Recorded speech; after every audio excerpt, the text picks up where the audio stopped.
We've been holding Earth Talks for a number of years, face-to-face in the Old Poston and the Great Hall at Dartington. It's a fundamental part of our learning community, and we look forward to doing so again as soon as it's practical. However, Schumacher College has a very long history of leadership, debate and research around our ecological and environmental catastrophe. And it feels important in this moment of global crisis that we reach out to our community and those in search of a new normal. As in previous talks, the audience appears to be joining us from across the globe. I'm in the far southwest of England on the border with Cornwall, and our speakers are in Chennai, India, and Dartington, Devon. So although most of us are in some level of lockdown, the world feels increasingly interconnected and all of us increasingly interdependent. This talk is the fourth in the series of 6, which take place every Wednesday evening, and which I hope you will also want to attend. If you're new to the online Earth Talks, then all the previous talks are also available on the Schumacher College website, as is an archive of talks from the last few years. This series of talks are formed around the overarching theme, seizing the opportunity for radical transformation. Over the last 4 months, we have truly stepped into uncharted territory, simultaneously tragic, terrifying and exhilarating. Through COVID-19 and more recently the murder of George Floyd and the international Black Lives Matter response, we have witnessed both some of the best and the worst that mankind has to offer, and the divisions in our societies have never been in sharper focus. Indeed, many of the world's governments have responded with a speed and an agility to protect the economy and the well-being of their populations, which completely invalidates their previously lackluster, slow and cautious responses to our ever-present societal injustices and environmental degradation. This moment feels like almost anything is possible. Almost anything. So how do we resist squandering this opportunity and just return to normal or worse? So first, a few words about the format of the evening. In a moment, I'll hand over to Bayo Akomolafe and Andy Letcher for their conversation. We do want the session to be as accessible and interactive as possible, so please do use the chat button on the bottom of your screen to share thoughts with us and your fellow audience members. And we would also welcome questions throughout using the Q&A link, again at the bottom of the window. Bayo and Andy might respond to some of the questions as we go along, and I'll have a chance to put other questions to them during and at the end of the conversation. In total, we anticipate the session to last about an hour. So let me start by introducing Andy and Bayo. After a brief spell studying physics and astronomy, Andy Letcher completed a degree in ecology at Sheffield University, then a doctorate in ecology at Oxford. It was as an eco-activist in the 1990s that he was invited to do a second PhD in the study of religion at King Alfred's College, Winchester. He's especially interested in the tangled and sometimes tortuous relationship between science and spirituality, and so-called dark green religion. He's written papers on the distribution of mammals across continents, fairies, mysticism, and psychedelic spirituality. He's the author of Shroom, A Cultural History of the Magic Mushroom, and he is currently the program leader for MA Engaged Ecologies at Schumacher College. Bayo Akomolafe has been a visiting lecturer at Schumacher and Dartington, and also teaches at a number of universities in the US and Canada. He is a lecturer, speaker, and proud diaper changer. He curates an Earth-wide project for the recalibration of our ability to respond to civilizational crisis, a project framed within a feminist ethos and inspired by indigenous cosmologies. He considers this a shared art, exploring the edges of the intelligible, dancing with post-humanist ideas, dabbling in the mysteries of quantum mechanics and the liberating sermon of an ecofeminism text, and talking with others about how to host a festival of radical silence on a street in London, and part of his inner struggle to regain a sense of rootedness to his community. So it's with great pleasure that I hand you over to Bayo and Andy.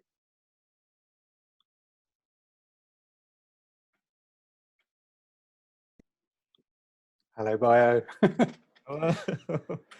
Hello. Hello, Andy. Thanks, Tim. Thank you. Thank you. How you doing, Andy? Yeah, I'm good. I'm just wondering how we're going to start. How would you like to start, Bayo? I'm not sure. Well, with a greeting, greetings are always close to home in my bones. So I greet everyone that is showing up at this time and to be part of this conversation with my brother. As you can see, the resemblance is striking from another mother. Thank you for showing up, and I hope you're well wherever you are calling in from or listening in from. I've seen many exciting. I'm greetings from Vancouver Island, greetings from France, and I think it's such a beautiful thing to be with you all. So thank you for inviting me here, Andy, Tim, Schumacher. Mm. And I should point out it's quite late where you are in India, so thank you very much for staying up late. Yes, it's midnight. It's midnight. Whoa. Okay. Midnight. And if you've got young children, midnight is very late. So Yes. thank you, Bayo. So maybe we could start. For those people who don't know, Bayo has written the most extraordinary essay about coronavirus called I, Coronavirus, Mother, Monster and Activist. It's freely available on Bayo's website, and I can't recommend it highly enough. And it merits many readings. And I thought maybe just having a conversation about this essay might be a good starting point. Okay. Perhaps the easiest point of departure is the monster part of your subtitle. So maybe you could address the monstrosity of the coronavirus, or maybe the monstrosity of humanity when facing the coronavirus. Oh, okay. Well, the monster has always been part of our psyche, and I'm using the Hillman sense. James Hillman is the founder of archetypal psychology, and he speaks about psyche in the broadest sense possible, not as something within our minds. He literally says that the mind, the psyche isn't in the mind or in the head. We are in psyche. So psyche is this territorial becoming, this murmuration of bodies that is always becoming. And the monster has always been this archetypal figure, especially to us as modern citizens. The monster stands at the edges of the fence. We define our moralities by noticing the monster. We understand sanity, wellness, goodness by looking at the monster and trying to contrast ourselves with the monster. So the monster figures in our stories, in how we see the world, in how we understand what it means to be a proper human being, what it means to be put together properly. But the goodness or the usefulness or the utility, the power, the potency of a monster is its trickster ability to shapeshift, to call out our claims to coherence, to basically say, nah, you're not as well put together as you think you are. So in times of transformation, I don't want to reduce it to two choices or two options, but it seems, speaking in broad terms, that we always have two kinds of things to do. One is to defeat the monster and save the day, and the other is to allow ourselves to be wounded by the monster. That's risky, but victory is no less risky than failure. It's just as risky as failure, because in such a time as this, for instance, in transformational moments, we risk repeating the familiar. As most of us already know is happening around the world, most people are returning or seeking to return back to normal, seeking to reinstate the familiar. And that's a risky thing to do because it puts us back into the circumstances that secreted the crisis in the first place. So victory is not always a good thing, if you will. And I think Africans will know that. We won the War of Independence, but we got nation states in return, which are not exactly sympathetic assemblages. They left us in prison. And now we can only think within these prisons. We're in boxes, and the whole world is a box right now. So monsters are an opportunity for us to shapeshift, to have our bodies change. It takes work. It's decolonial, the way the monster shows up. And in the essay that I write about the coronavirus, I thought of it as a monster because it comes and it slashes new wounds in the terrain or the body of the human and opens up new vistas of becoming. So I was sort of in preparation for this talk, I thought I would look at some pictures of the coronavirus under electron microscopes. And I just called up these images on my phone, and I hadn't really read the captions. And at first what I took to be the virus was actually human cells. And the virus is incredibly beautiful. It doesn't look like a monster. It looks like a piece of sacred geometry. It's right. Almost like a Platonic form. But the human cell was this sort of monstrous thing with protuberances coming out of it. I mean, you can just Google electron microscope pictures of the virus. And in your essay, you, which I should add, it's an extraordinary bit of writing because it's very hard to pigeonhole, rather like the virus itself. But in the essay, you give a kind of virus eye view of humanity, and we appear as utterly monstrous, like something out of a Lovecraft nightmare. Do you want to say more about why you adopted that perspective and how the human is monstrous? Well, because of our shared love for H.P. Lovecraft, you know, that's one. But there's another sense that is resonant for me, and that is, you know, we're living in the Anthropocene is one of the things that is quite popular to say now. And the Anthropocene, for those who are uninitiated, you know, into the notion of the Anthropocene, is this planetary ethic, this cautionary tale about the presence, the weighty presence, the toxic presence of industrial society, of white normativity, that to account for the troubles and the issues and the problems we're seeing in the world today, we need to look to the kinds of systems that we have inadvertently created. The Anthropocene also carries the name of the anthropos, that is anthropocentricity, human-centered. And I think most of the time when we try to account for events, we give it from our point of view, you know, occluding other ideas and stories that can be told about this time. And so in the essay, I try to tell the story. It's speculative fabulation, right? I don't know that the coronavirus thinks this way, but the approach is sacred. Arrival isn't sacred. It's the approach to the radicalized other that is the sacred, right? So the attempt is to try to experiment with visions from the perspective of this alien being, this transversal event. And what I do with that is to thinking through the virus's eyes, or seeing through the virus's eyes, is to say some things about how we framed, you know, this event. Now, the official doctrine is this, brother, that the virus is a pathogen, and we're fighting it, and there's a war afoot. It's the Third World War. You know, it's since 1945 we've not had a war on this scale, not counting the Cold War. But this is the Third World War, and we have to win.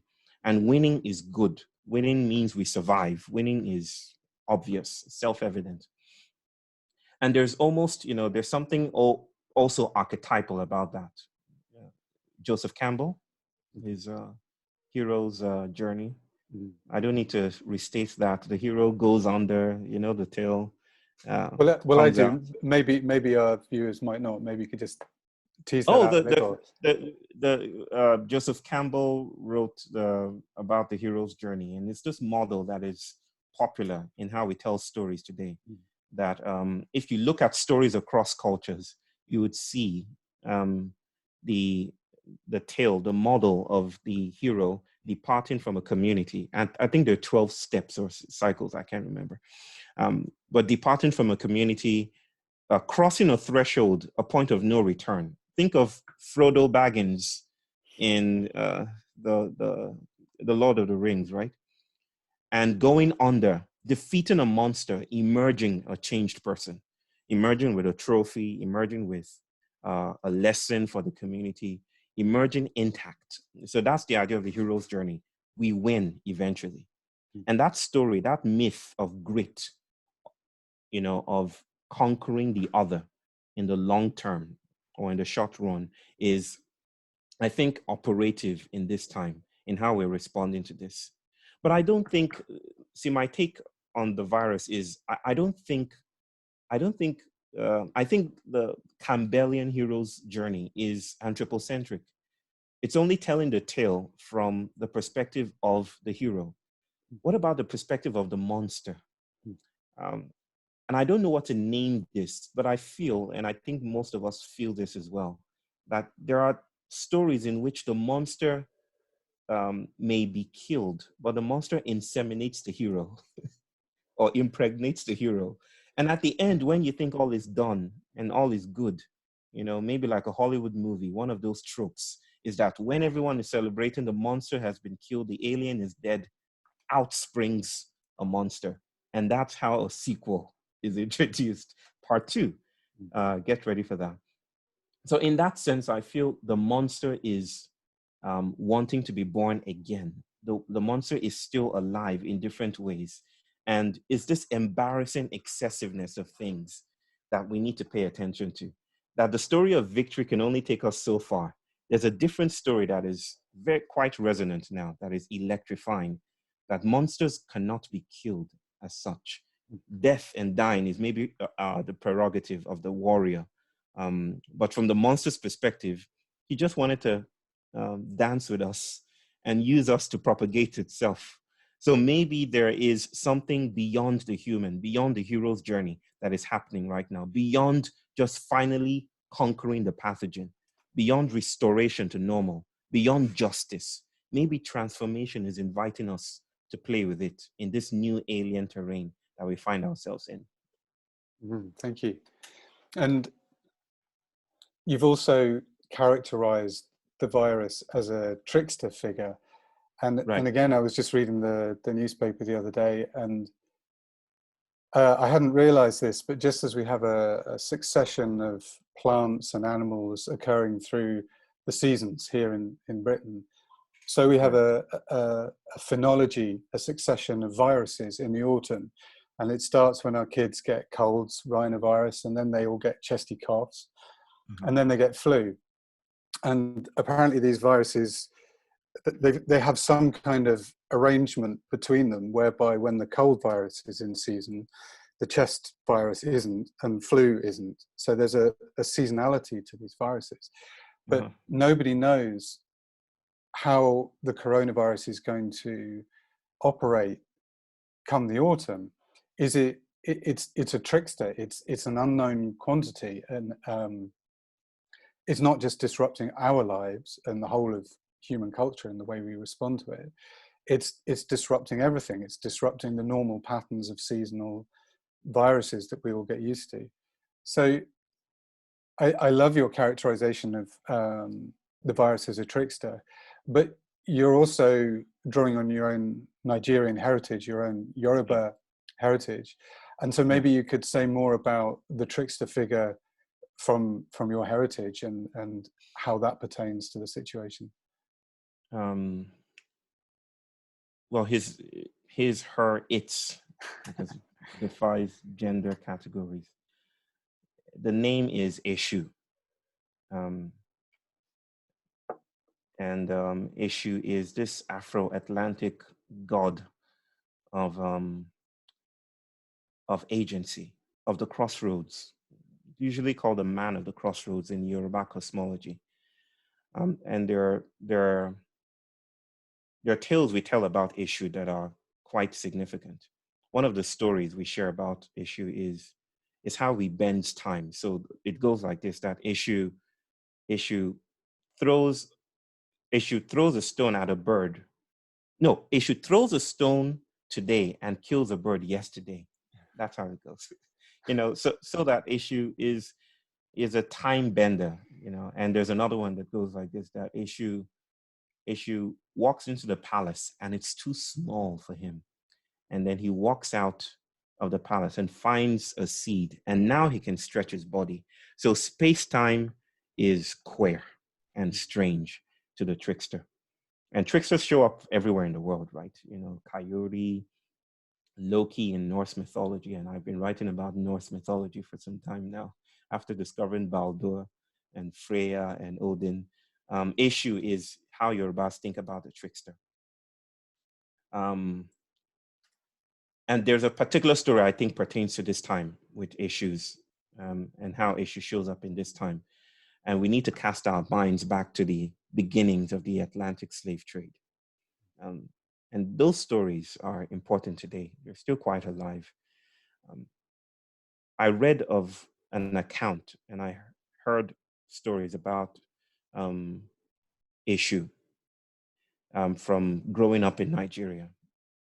It wasn't quite appropriate to speak about Issue where I grew up, because Issue is known as a devil in a Christianized setting that is Nigeria at the moment. So no one talks about Issue except you cursing another person. That's the effect of colonization. Issue being known as the devil. But as I started to enter into this decolonial journey, I started to ask questions like, if our gods, if Yoruba gods are really powerful, how come they didn't do anything about colonization? How come they didn't mount up an insurgency and chase away the slavers and their ships? How come they didn't do anything if they're really real and powerful? And I got to learn, that maybe I was thinking about power from a very modern, limited, rational point of view. Power as domination over another. But in an entangled world, in the trickster's world, power is not domination over another. Power is the liminal space where bodies become different or similar. That is, even in domination, in the act of domination from one perspective, even if I open your back and whip you, that same moment undoes, it breaks me open as well. So that power is mutually co-constitutive. It's never linear in its mattering. It's never linear in its embodiment. So this particular story is what drew me to this idea of power as diffractive. And that the trickster knows the excess of what's happening that we in irrational bubbles may not understand. So it's said that one of the gods in the pantheon, whose name is Ogun, decided, you know what, if no one is going to do something about these slavers, I'm going to do something about these slavers. So I'm going to bring together warriors and chase them away. And Ogun mounted up an insurgency and was about to hit the coastline and chase away the ships when Issue met him halfway and basically said, I'll take care of things, and gave Ogun a drink and sent him to sleep. And then Issue brought the ships, according to some stories, actually allowed the ships to dock, and do their things, take away those millions, and joined them to travel across the Atlantic. Now, to many people, that is horrible. Now, how do you justify traveling with enslaved people? But that's what the trickster understands that we do not understand. The trickster is the opening of binaries and dualisms. We think in terms of bad versus good, here versus there, rational versus irrational, victory versus failure. It's the Socratic way of thinking, right? The law of the missing middle or the excluded middle. The trickster dwells in the excluded middle. And I think that's what we're experiencing today, this messianic marinage of the monstrous middle is what we're experiencing today. That's where the trickster abides. The trickster Issue traveled with the slaves and then evoked creolized futures in the so-called New World. He made Rastafarian art happen. He made hip hop happen. He made Gayap culture happen. He made creolized bodies happen. Reality unfolds on the backs of tricksters. Reason why Lewis Hyde wrote, "Tricksters make the world," right? And that is maybe the sense I'm getting here, that this virus shows up as an opening of excluded middles. It's opening our bodies. It's opening questions that we couldn't even articulate before. It's like issue. It's doing things that, to us, allowing us to have dreams in force fields that we couldn't have had before the pandemic. It's igniting it's igniting dissatisfaction with the normal. Here in India, which is quite devoted to a factory model of schooling, people are asking questions about children at the moment, right? Like, should we, do we need to send our children back to school after all? People are asking questions about office arrangements and work, that maybe this is a good arrangement, opening our laptop and working from home. Why do we need to commute? Why do we need to go all the way to the office space? It's like new questions are now possible, which is the reason why decolonization has never been a human vocation. It's a shared vocation with us and the non-human. And that's where the trickster invites us to be in the excess, the place of the discarded, the place where things are not quite clear. Things are very confused, but that's an opportunity for us to shapeshift into something different. Wow. And so where does fugitivity come into this? You write and speak a lot about this idea of fugitivity, being fugitives. Yeah. And I find it a very powerful idea. And we used to talk in the 90s about pirate utopias and temporary autonomous zones, these sort of little independent conclaves that were only temporary because they would get shut down. Yeah. But I'm wondering, in a time of climate change, climate emergency, where are these refuges? I mean, isn't that the point? There are no refugia. Yeah. There's nowhere to go. There's nowhere to run. That's the frightening thing. Yeah. To use a pop cultural reference, we've just finally watched The Man from the High Castle, this fantasy based on the idea that Germany won the Second World War, and what would an America ruled by the Nazis look like? Well, it's split down the middle, with the Nazis ruling one side and Japan ruling the other, and there's this neutral zone in the middle, which you would think is a kind of refuge, but actually, without giving any spoilers away, it turns out to be a ghastly place where there are bounty hunters, and it's not a place of refuge at all. So where do we find refuge when things like the virus know no boundaries, know no borders, and where climate change, climate emergency affects everyone everywhere, if not equally? That question itself is a gift of the moment. And I think we should cherish it. Just asking the question without wanting to squeeze it into the familiarity of an answer or a resolution is just enough in itself, in a sense. But in another sense, and let me see if I can bring multiple ideas together to answer the question. Allow me to. Okay, in 1945, let's go all the way back to 1945. The July 6th and 9th, was it? The Hiroshima and Nagasaki nuclear bomb blasts that literally made time stand still, if you will. I think at 8:15 a.m. in Hiroshima on July 6th, 1945, which led to the sped up ending of the Second World War. Actually, and many people don't actually know this, that the first deployment of an atomic bomb wasn't actually in Japan. It was in the United States of America, in New Mexico, at the testing site called the Trinity Testing Site in Alamogordo. And that was, I can't remember when it was, but it was also in 1945. That bomb blast in the United States, testing for the deployment of Little Boy and Fat Man, sometime later in July 1945, gave birth to something new that the planet Earth had not experienced before, a new mineral resource called trinitite.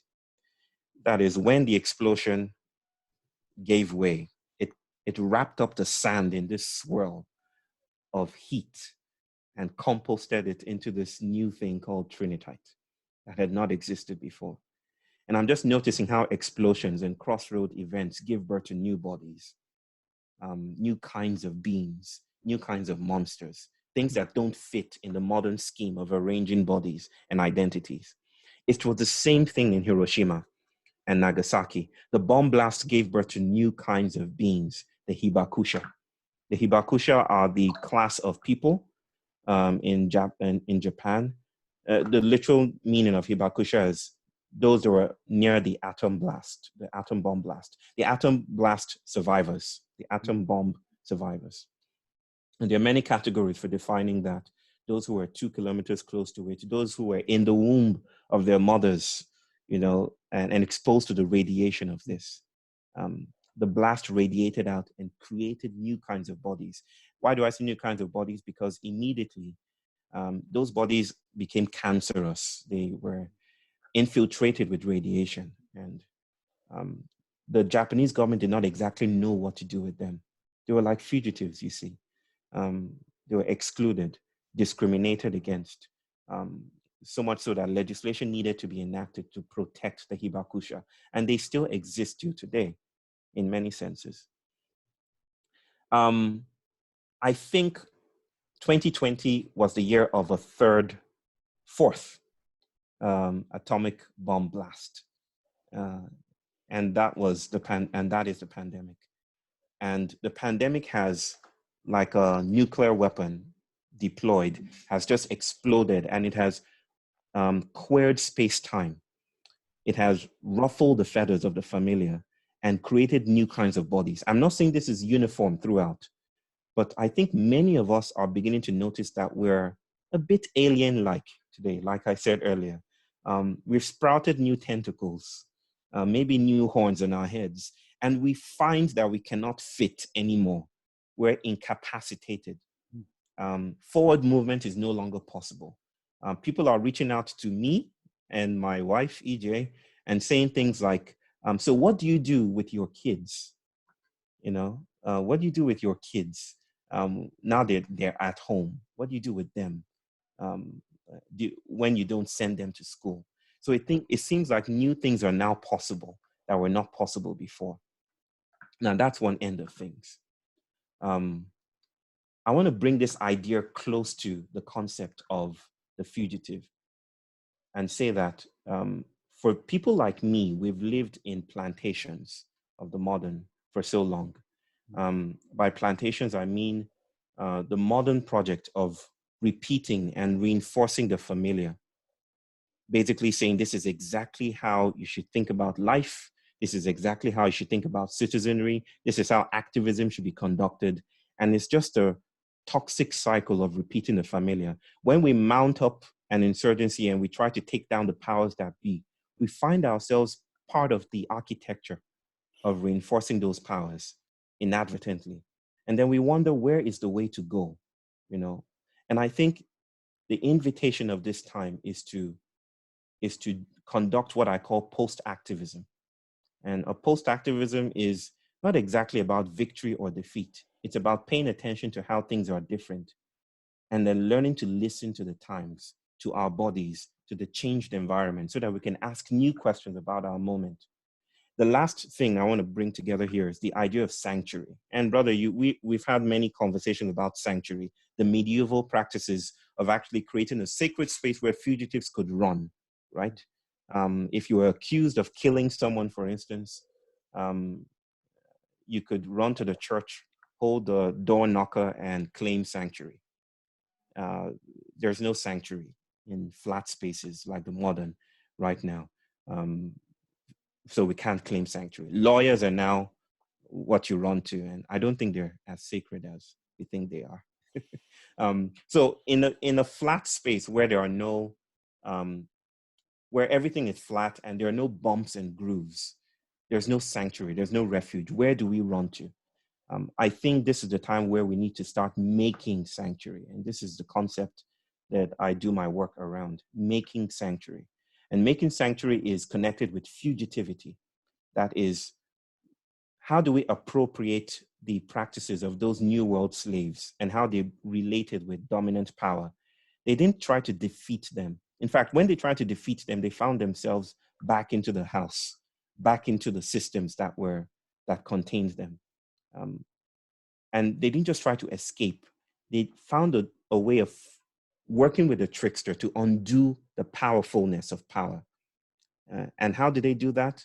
By inserting their gods, for instance, in the names of the saints, the Christian saints. For instance, the Santeria religion in Brazil, those slaves learned to put their gods, Yoruba gods, and the Orishas, they learned to insert them into the names of the saints like Peter and Paul. So when they came in public and they shouted the names of Peter and Paul and their slave masters came around, they said, no, cry only to Jesus Christ. And the slaves would insist on crying to all the slaves, all the saints rather.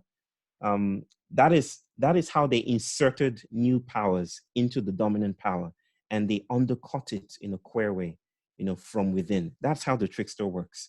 And I think we're being called to appropriate those systems, to think about how we can, instead of meeting power head on and risking either victory or defeat, I think we're being called to walk out, to fall into the ground, to descend into the ground, where the ground has opened up, to look forward to rupture, not rapture, to dwell in those dark and earthy spaces where we can ask new questions, galvanized, instigated by the fact that we, in our material embodiment, now seem to be changing with new questions to ask.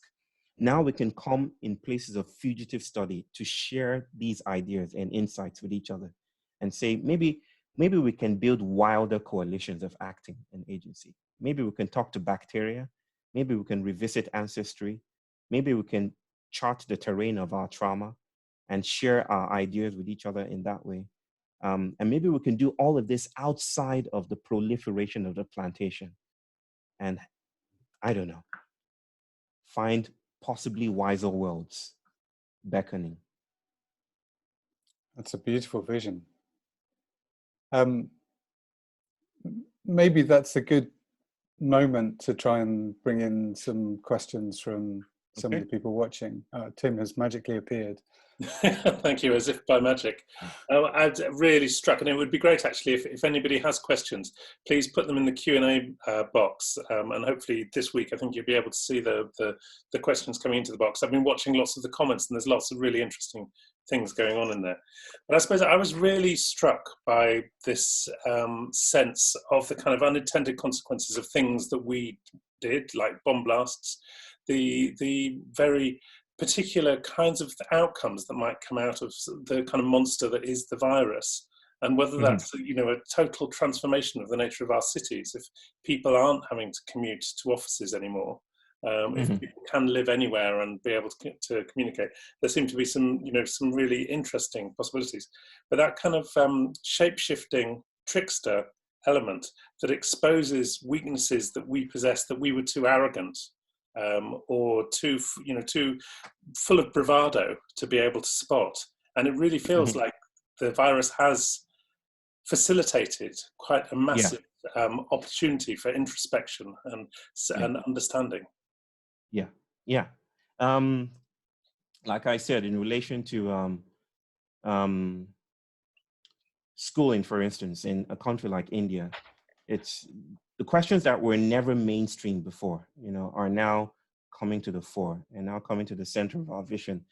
I think in the United States, UBI would have been laughed at, and it was laughed at when a presidential candidate proposed that as a way to respond to the prospect of losing jobs and people losing their jobs in the future, the near future.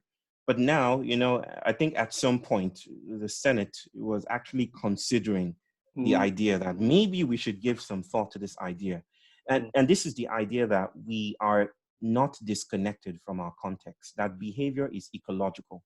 Behavior has never been individual or human. You know, that's a very modern way of thinking, very atomistic and reductionistic. That behavior is archetypal, ancestral, and there are parts of it that we will never be able to translate into language. And that is the idea here that maybe the rush to solutions is part of the crisis. Maybe the rush into building a new manifesto. And I can say this as a citizen of the so-called global South, you know, as part of the people who have been passive recipients of Western benevolence. You know, I can say this as someone who knows that even with the best of intentions and the well laid out plans, things will go wrong because we respond within a paradigm that only serves to reinforce that paradigm. So we need wormhole events, you know, we need spaces that does not try to get around the confusion, but that brings the confusion dead right center, you know, in the center of the room. And we sit with the trouble. I'm borrowing the phrase of Donna Haraway, sit with the trouble of the moment instead of rushing into a blueprint solutionism. And with that, we might be met by things greater than us. We might find a way of framing cities and nation states and educational systems that isn't a repetition of the old and the tried, you know, and the familiar. Yeah, yeah, that's brilliant. Thank you, Bayo. So maybe I could ask a few questions. So Wangui has asked, I've seen a popular phrase you mentioned, the times are urgent, we must slow down, tagged as an African proverb or an East African proverb in various places. I'd love to hear from you, or have you share the story of the gift of this proverb, please. Okay. Whenever I say the times are urgent, let us slow down, most people think I am saying they should take a holiday or they go on a vacation and that kind of do yoga more often, you know, yoga for business CEOs and stuff. And that is not the idea at all. And there is a sense in which you can slow down on a highway and still be going in the same direction, right? So it doesn't do much good. It's not exactly paradigmatic or transversal to slow down then.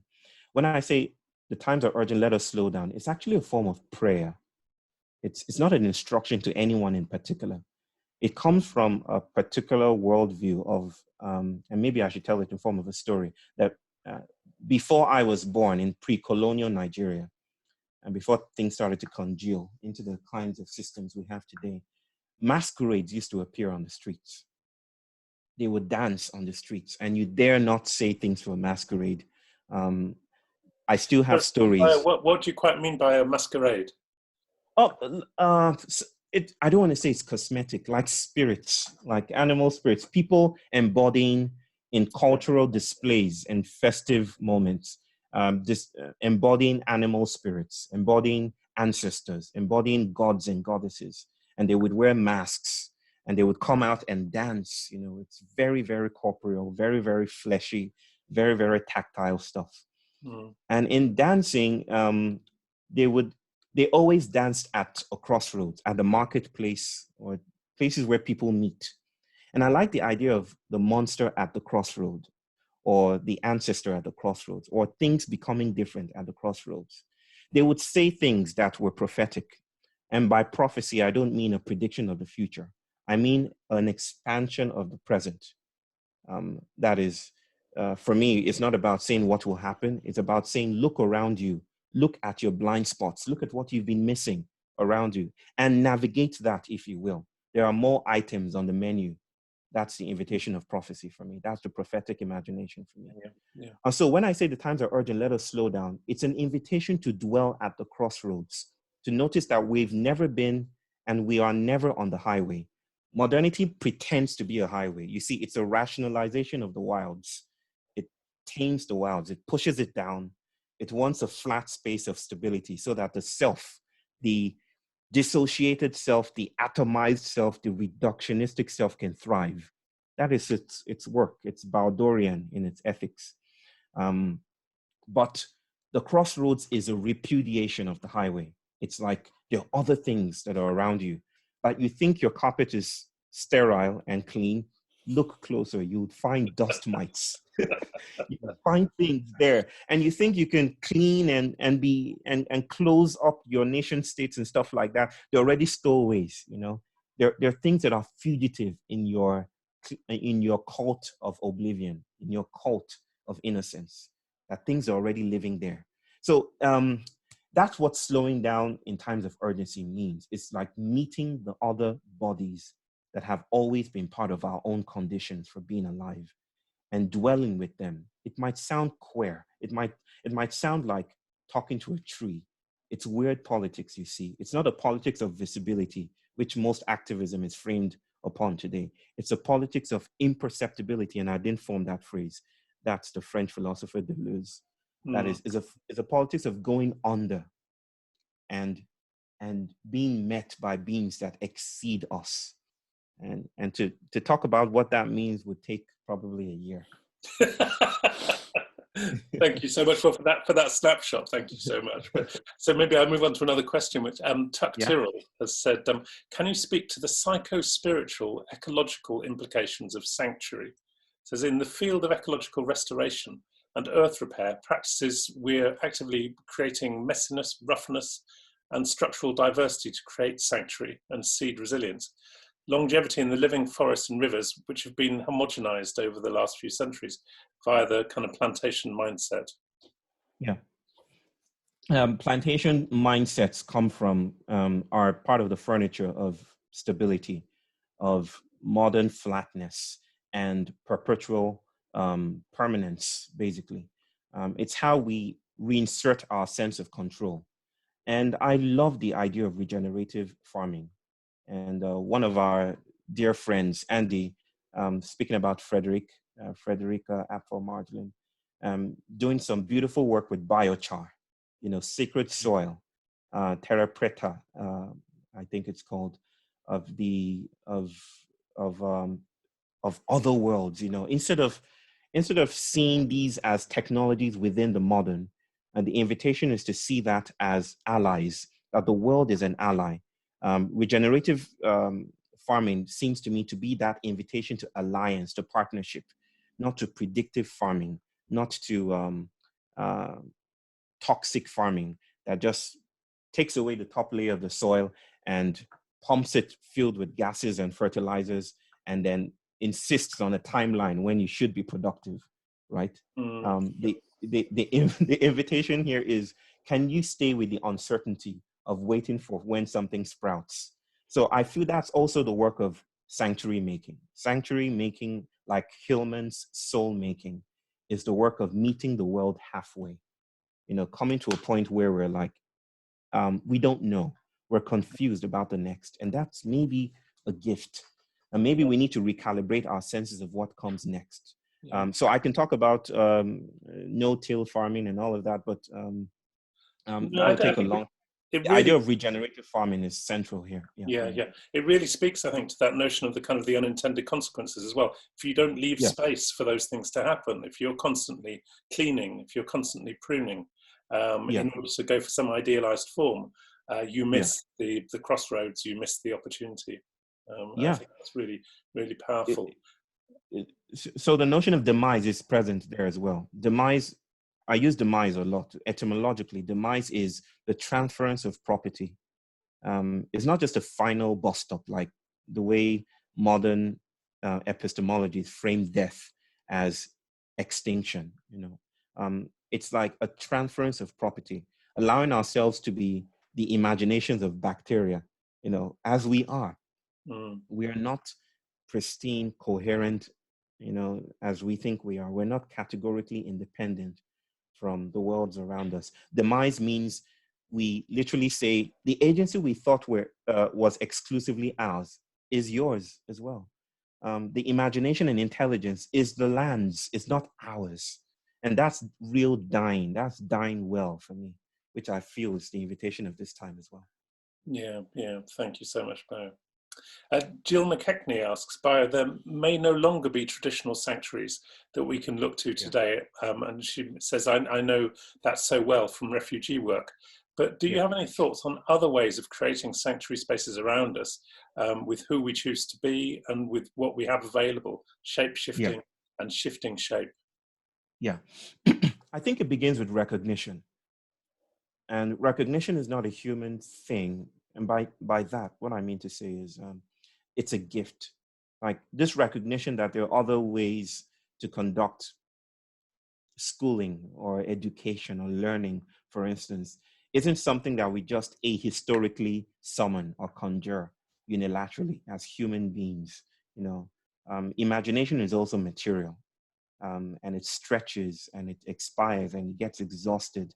And so this recognition is a gift. And I think one of the gifts of this pandemic, um, speaking with deep and humble hesitation here, is that it has given us this gift of noticing our body.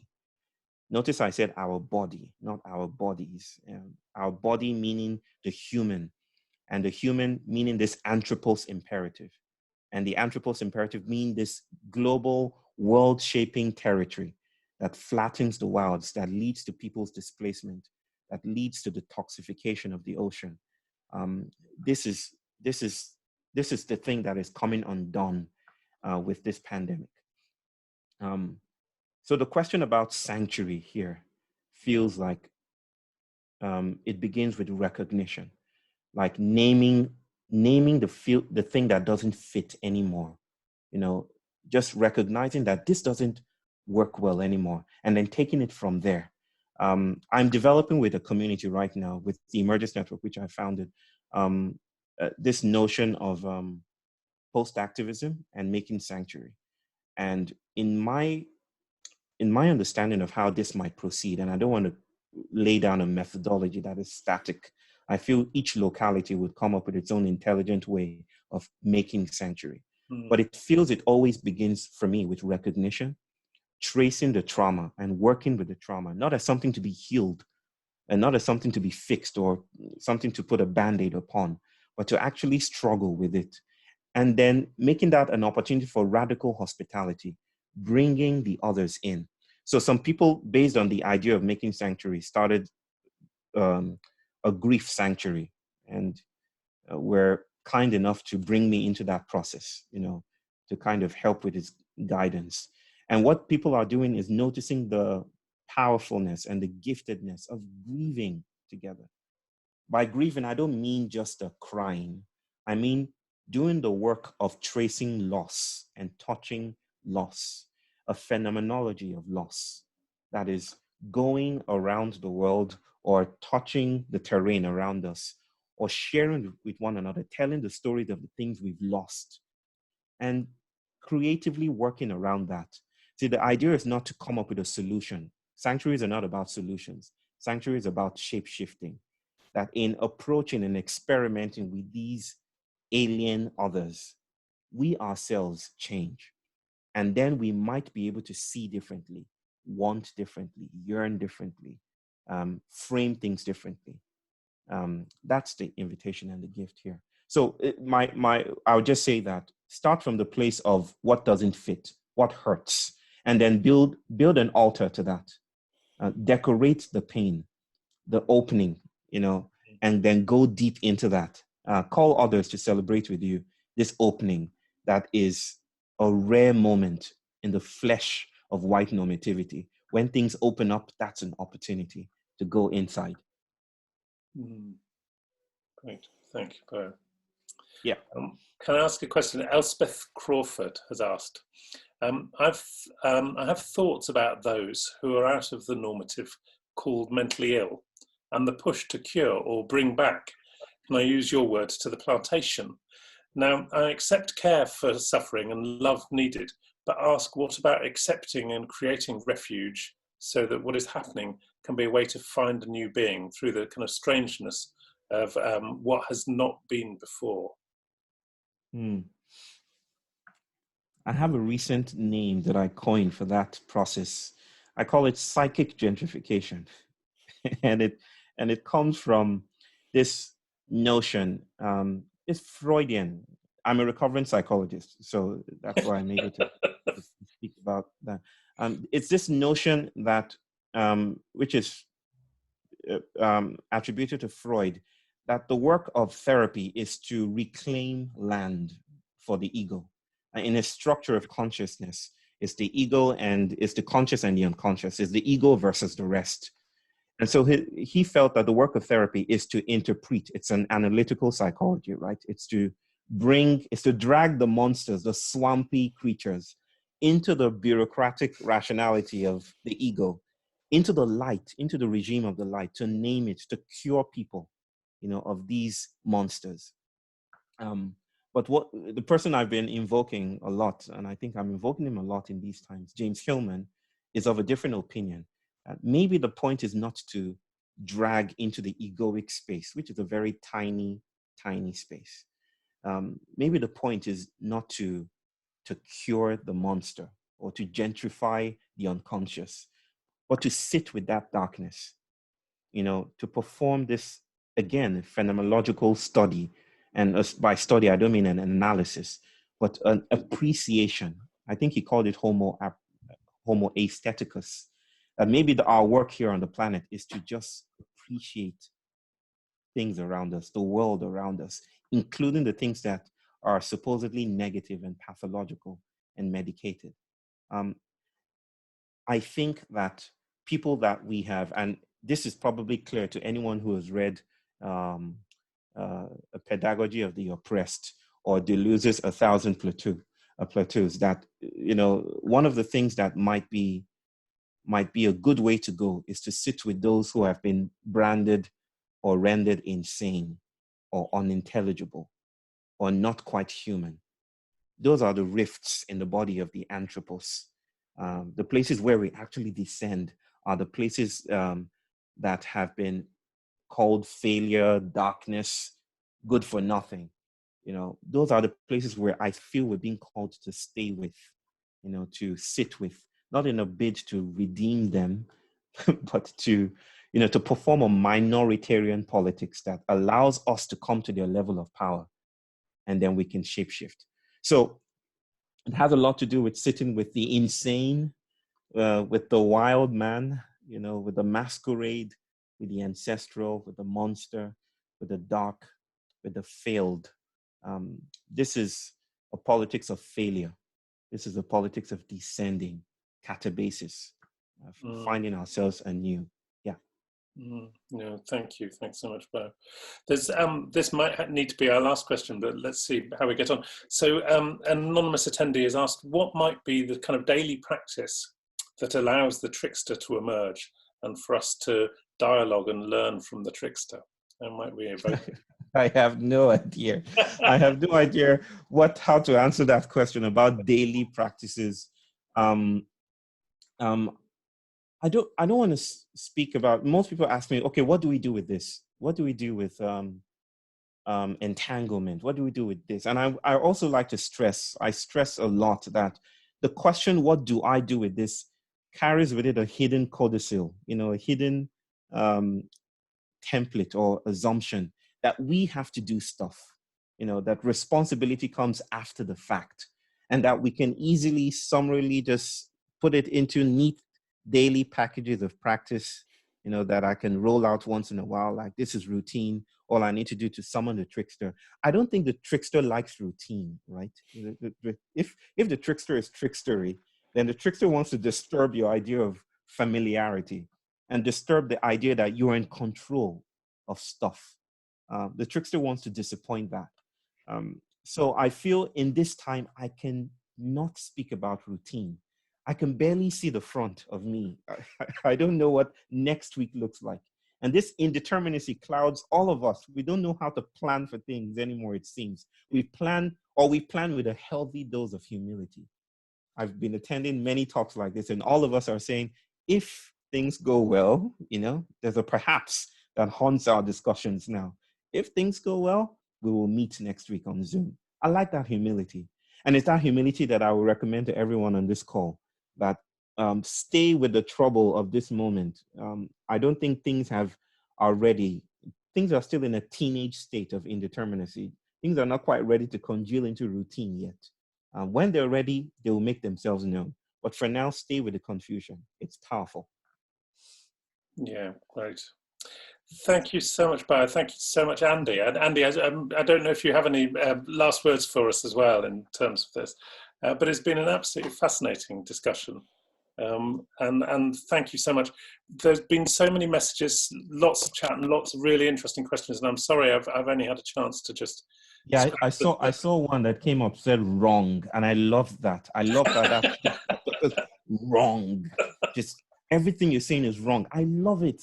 The confusion of that is that no one gets to speak over me and say and beat over my experience. Good on you. Stay with that. Stay with that as well. I love that. I was so happy when I saw that. Oh, that's great. Well, look, we need to draw it to a conclusion, I think, there. But thank you so much. And obviously, it's what, 12:30, or is it 1 o'clock there now?